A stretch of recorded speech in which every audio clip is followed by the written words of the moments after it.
हाय। आज हम लोग चर्चा करेंगे क्रिमिनल कॉन्स्पिरेसी के बारे में, यानी कि भारतीय दंड संहिता में क्रिमिनल कॉन्स्पिरेसी से संबंधित क्या क्या प्रावधान किए गए हैं उसके बारे में चर्चा करते हैं।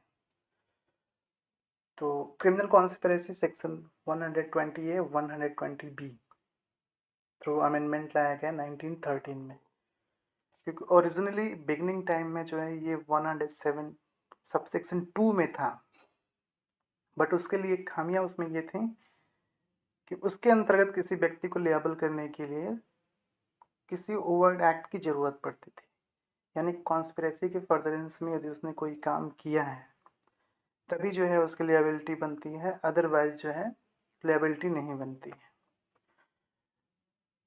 तो उस वक्त ये ज़रूरत महसूस हुई कि कुछ ऐसा नया प्रोविज़न लाया जाए जिससे कि यदि कोई अपराध करने के लिए सहमति भी बन रही है तो उस व्यक्ति को भी कानून के दायरे में सजा के प्रावधान के अंतर्गत लाया जाए, उसको सजा दी जाए।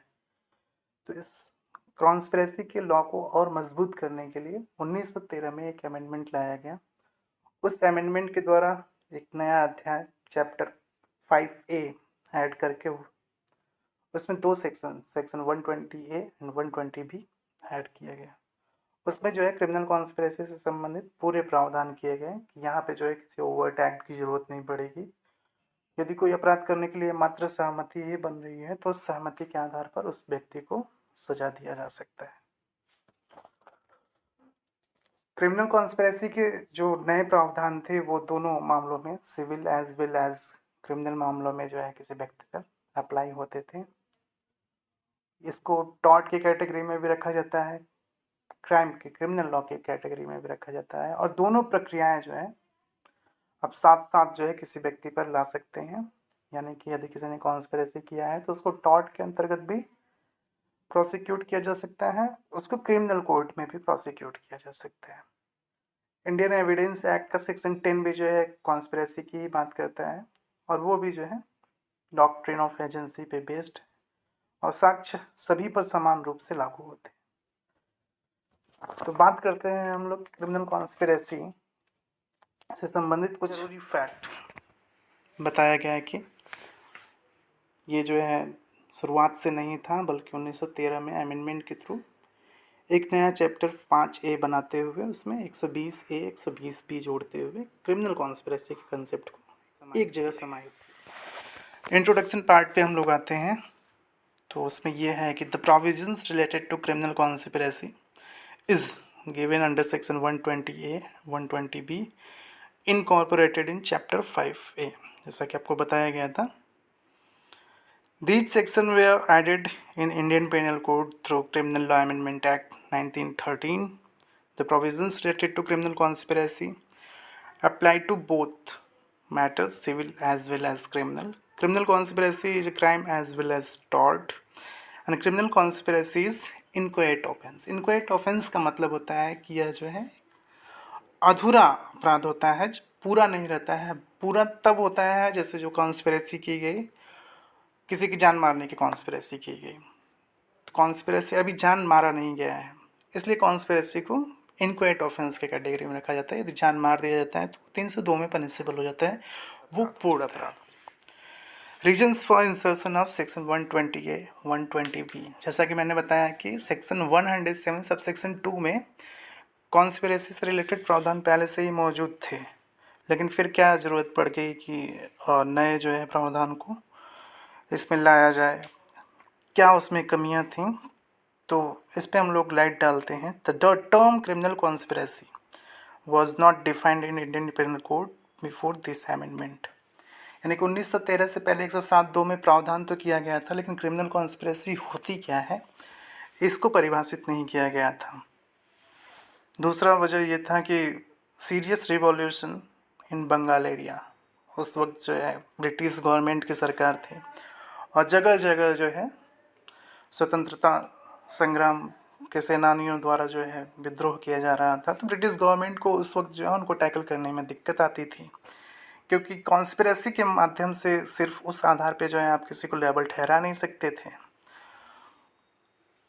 उसके अंतर्गत यदि लेबल करना है तो आपको कॉन्स्पिरेसी के फर्दरेंस में कोई एक्ट दिखाना पड़ता था, तो थोड़ा सा टफ काम था उनके लिए, और इसलिए जो है बहुत सारे लोग छूट जाते थे।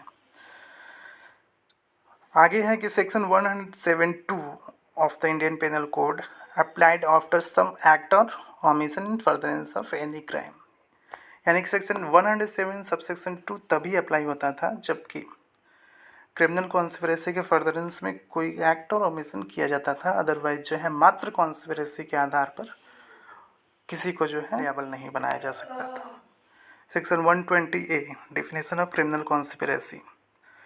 तो नया प्रावधान लाते हुए सबसे पहला काम यह था कि क्रिमिनल कॉन्स्पिरेसी होती क्या है उसको परिभाषित किया जाए। When 2 or more person, definition इस तरीके से बनाई गई कि when 2 or more person agree to do or cause to be done an illegal act. यानी कि जब दो या दो से अधिक व्यक्तियों के द्वारा कोई ऐसी सहमति बनाई जाती है जो कि एक अवैध कार्य है, ठीक, एक इलीगल एक्ट है, और an act which is not illegal, जो कि अवैध नहीं है, बट बाय इलीगल मीन्स, लेकिन जो उसका तरीका है करने का वो अवैध है। An agreement is designated a criminal conspiracy. तो इसे जो है क्रिमिनल कॉन्स्पिरेसी का नाम दिया गया। यानी कि दो या दो से अधिक व्यक्तियों के द्वारा एक ऐसी सहमति बनाई जाती है जो किसी अवैध कार्य को करने के लिए है, या तो जो वैध कार्य है लेकिन उसको अवैध साधनों के द्वारा किया जा रहा है। तो इन सारी चीज़ों को क्रिमिनल कॉन्स्पिरेसी कहेंगे। एक प्रोविजो है, provided that no agreement except an agreement to commit an offence shall amount to a criminal conspiracy unless some act besides the agreement is done by one or more parties to such agreement in pursuance thereof. यानी कि यदि किसी अपराध को करने के लिए conspiracy बनाई जाती है तब तो किसी ओवर्ट एक्ट की ज़रूरत नहीं पड़ती है, लेकिन अदर देन ऑफेंस है, ऐसी कॉन्स्पिरेसी किया जा रहा है जो अदर देन ऑफेंस है, उसके लिए जो है कुछ कार्य की ज़रूरत पड़ेगी। उसके बाद हम लोग आते हैं एक्सप्लेनेशन, स्पष्टीकरण पे, कि it is immaterial whether the illegal act is the ultimate object of such agreement or is merely incidental to that object. ये टोटली इमैटेरियल होगा कि जो इलीगल एक्ट किया जा रहा है वो अल्टीमेट ऑब्जेक्ट है या फिर ये जो है एक मेयरली इंसिडेंटल है। अब चर्चा करते हैं कि what is the essential element of the criminal conspiracy, क्योंकि जब भी हम लोग किसी परिभाषा को देखते हैं तो उसको जाके अंदर पढ़ते हैं कि क्या उसके आवश्यक तत्व हैं, यानी कि उस अपराध को पर्टिकुलर बनने के लिए किन किन चीज़ों की ज़रूरत पड़ेगी उसकी चर्चा करते हैं।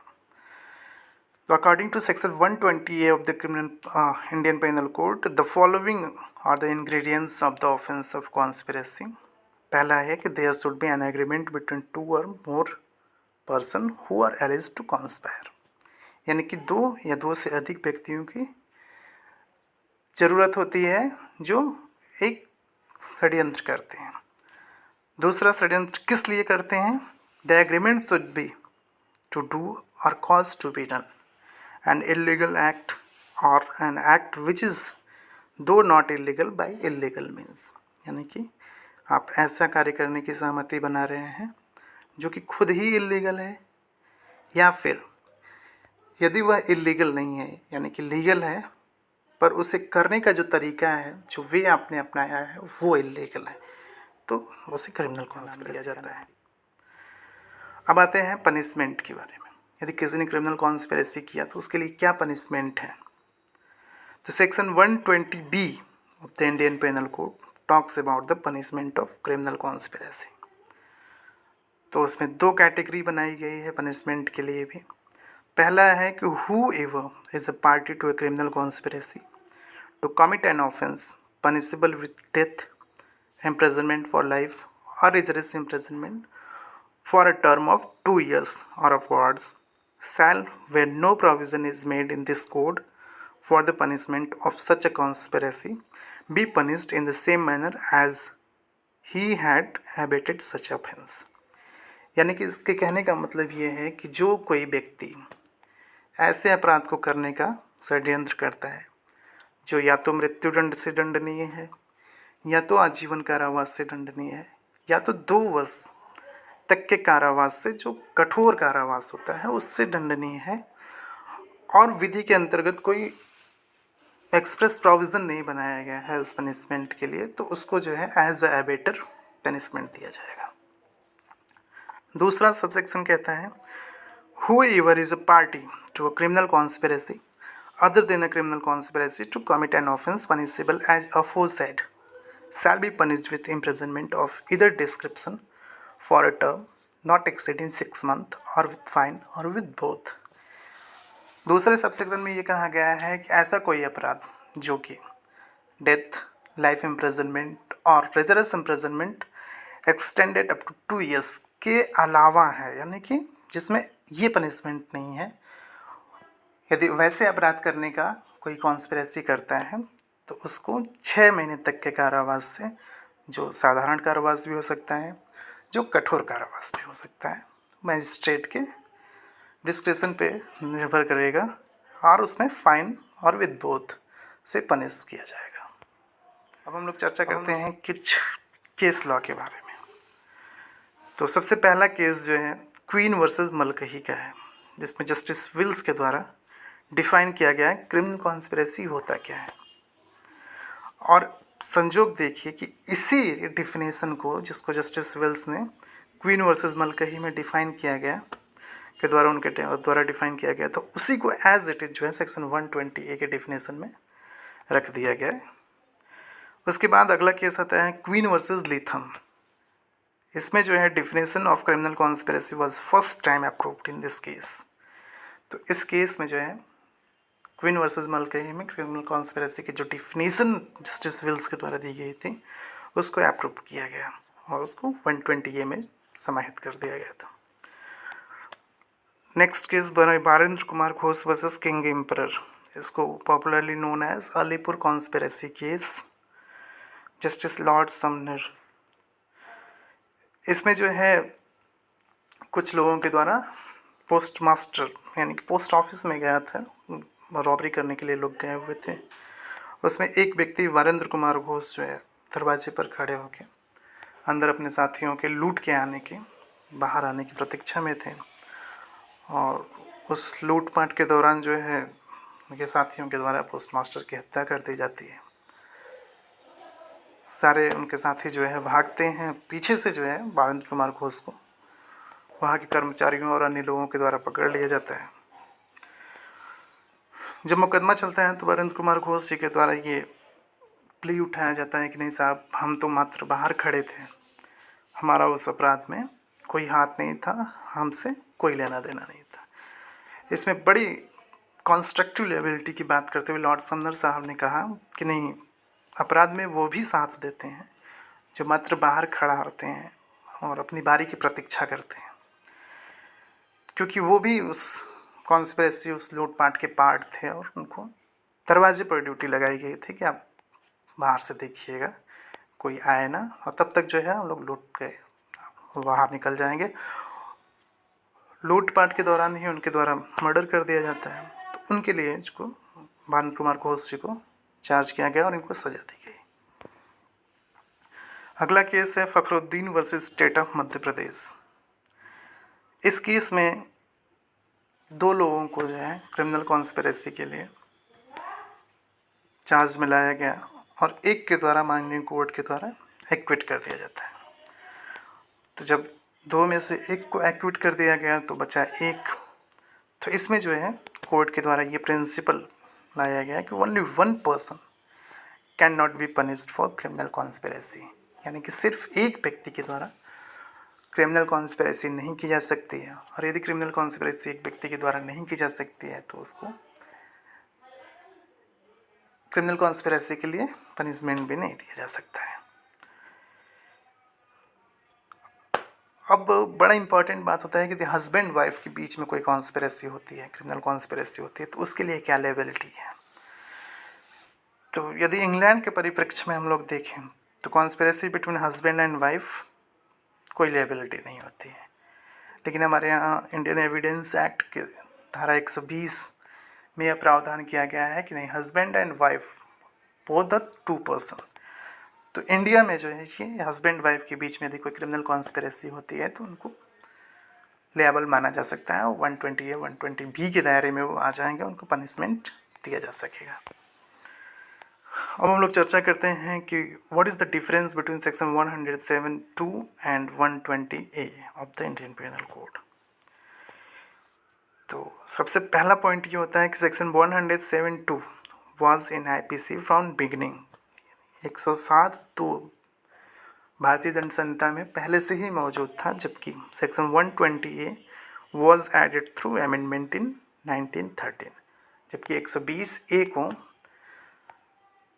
संशोधन के द्वारा 1913 में इनकॉर्पोरेट किया गया। In section 107(2) the word criminal conspiracy was not defined. 107(2) में जो है क्रिमिनल कॉन्स्पिरेसी होती क्या है, ऐसा कोई परिभाषा नहीं दिया गया था। But in section 120A the word criminal conspiracy is defined. तीसरा अंतर है कि section 107(2) applied only to abetment by conspiracy, यानी कि दुष्प्रेरण में जब कोई दुष्प्रेरण करता है तो उसको 107(2) में कॉन्स्पिरेसी के तहत लेबल माना जाता है। But section 120A applies to all processing. चौथा अंतर यह है कि section 107(2) was limited but section 120A covers a broad area, यानी कि पहला वो 107(2) क्रिमिनल मामलों में ही लागू होता था, जबकि 120A criminal as well as civil में लागू होता है। 107(2) के एप्लीकेबिलिटी के लिए ओवर्ट एक्ट की ज़रूरत पड़ती है। 120A के लिए जो है कि उसी ओवर एक्ट की ज़रूरत नहीं पड़ती है, मात्र सहमति ही अपराध करने के लिए पर्याप्त होती है सजा देने के लिए। पांचवा अंतर है for applicability of section 107 subsection 2 some overt act is necessary in furtherance of conspiracy, but for applicability of section 120A no overt act is required in case of conspiracy for committing an offense। छठा अंतर है section 107 subsection 2 applies only in criminal cases but section 120A applies in both civil as well as criminal case। तो इस तरीके से जो है जो चीज़ें 107(2) से नहीं कवर हो पाती थी उनको कवर करने के लिए, उन व्यक्तियों को पनिश करने के लिए एक नया प्रोविज़न, एक नया चैप्टर ऐड किया गया 1913 में। 120A 120B जैसे चैप्टर 5A में रखा गया, और ये उन व्यक्तियों के लिए भी जो है पनिशमेंट की प्रावधान कर देता है जो मात्र सहमति बनाते हैं किसी अपराध करने के लिए, और उनके द्वारा ज़रूरी नहीं कि किसी ओवर्ट एक्ट को दिखाया जाए, उनके द्वारा किसी अपराध को करने के लिए एक सहमति बन गई तो जो है वो सज़ा के दायरे में आ जाते थे। इस तरीके से जो है क्रिमिनल कॉन्स्पिरेसी से संबंधित जो मूल जानकारियाँ थी मैंने आप लोगों को दी।